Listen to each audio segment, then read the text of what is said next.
Ida also lashing parts of Alabama and Mississippi. And joining us now is Carlos Moore. He's an attorney from Grenada, Mississippi, who works with the government there to address infrastructure. Carlos, I want to welcome you in.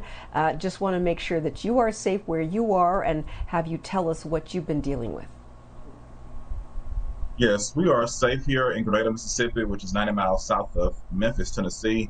I happen to be the president of the National Bar Association, and so our thoughts and prayers are with our members across Region 5, which includes Louisiana, Mississippi, and Texas. And so we are specifically concerned about our members in Louisiana and New Orleans specifically.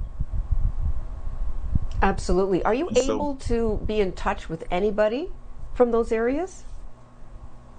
yes, by text, I am in communication with several of the members who fortunately evacuated New Orleans and got to Houston before the storm. And so those that are on the ground in New Orleans, I have not heard from them as of yet, besides just the government updates that we're getting via TV. But we do know the members in Mississippi, for the most part, are fine, and Alabama, but we are still concerned about those in Louisiana. Are you able at all to get people and resources together to help those who just are in a terrible situation right now? It's catastrophic damage from what I understand in New Orleans and parts of Louisiana, and so we're convening a emergency call this afternoon.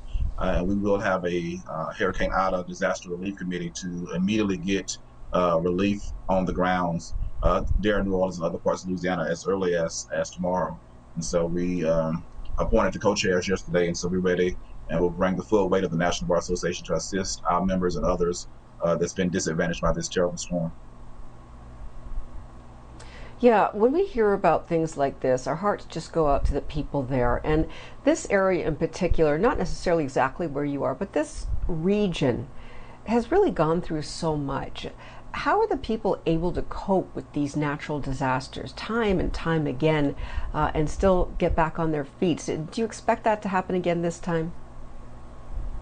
I do expect it to happen. I grew up on the Mississippi Gulf Coast, Moss Point, and so I'm very familiar with having survived Elena and Frederick, and my parents survived Camille, and so then they survived Katrina. And so, as always, we will come together as a people, and we will assist each other, and we will build back better. One of the things we always worry about is people who are not able to evacuate. You know, officials always tell people they want them to evacuate, but there are those people who just simply can't afford it or may not have anywhere to go. They may be elderly, may not be mobile. Have you all been able to help people who are in those type of situations? In the past, yes, of course, this is just happening, so we plan to get to those individuals that may be stranded and need help and assistance. That's why we want to have the disaster relief committee to begin work immediately, because there are people that could not mobilize and get out of New Orleans. And so we will have the water, we'll have the resources to assist them on the ground. And I'm sure President Biden, as he said, already had FEMA pre-staged some assistance, and so we appreciate those efforts as well. Do you feel like the government has done everything they can to help the people in these areas who need help? Obviously, before the storm, there was a lot of preparation. There was a lot of talk about assistance from FEMA. But do you feel that both local, state, and the federal government has really done as much as they can to help these people? Based on what I've heard thus far, I do believe that they have done all they can. To this point, time will tell if, in the aftermath, if everything goes according to plan. But I think everything was done pre the storm landing.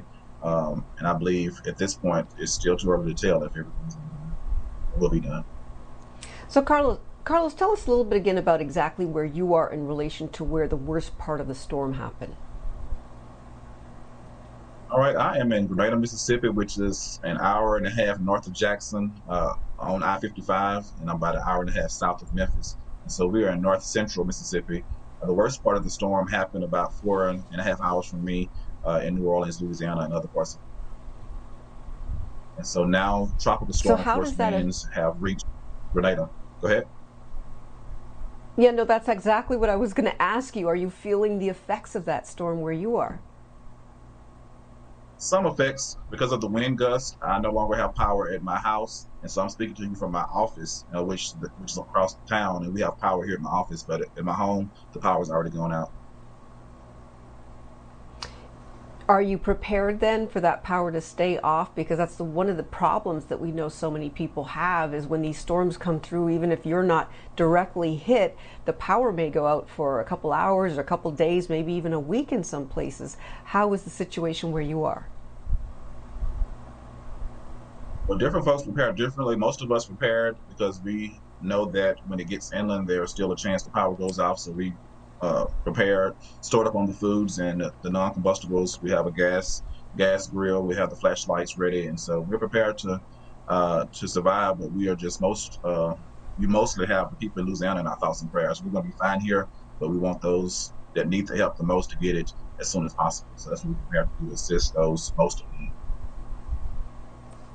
Well, we appreciate you joining us and sharing your story, and we appreciate that you want to help others, even though you're kind of in a little bit of a difficult situation yourself. I'm glad you at least have power at your office.